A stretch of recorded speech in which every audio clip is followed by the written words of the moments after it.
C'est calculé comment l'IPP? L'IPP, c'est l'invalidité permanente partielle en assurance de prêt immobilier.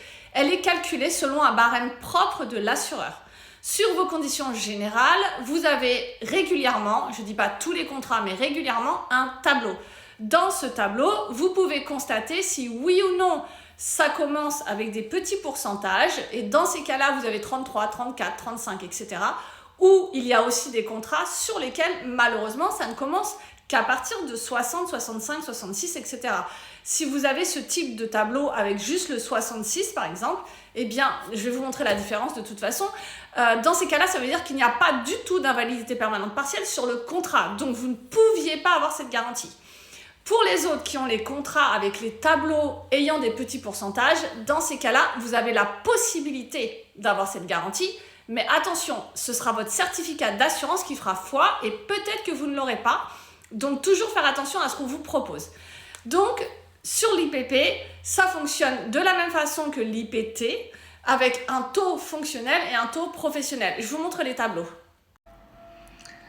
Donc, si vous avez ce type de contrat-là spécifiquement, vous voyez qu'il y a des taux qui commencent avec 33, 37, 30, 33, etc. Mais des fois, vous avez aussi des chiffres là, et c'est juste que les couleurs, vous voyez, elles diffèrent.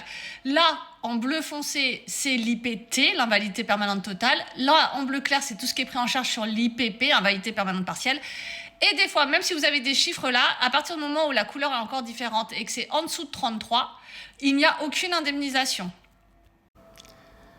Ensuite, vous avez des contrats sur lesquels vous voyez tout de suite qu'il n'apparaît rien du tout.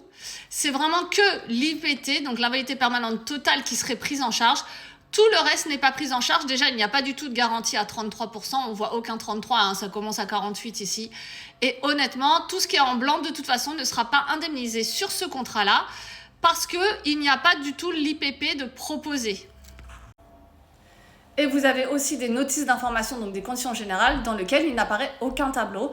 De toute façon, s'il y a une garantie d'invalidité sur vos contrats, ce sera souvent indiqué que c'est dû au barème du concours médical en vigueur au moment du sinistre.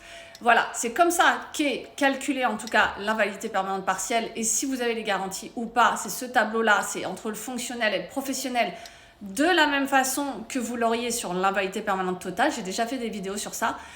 Par contre, pour ce qui est comment vous seriez indemnisé, ce serait trop long sur cette vidéo.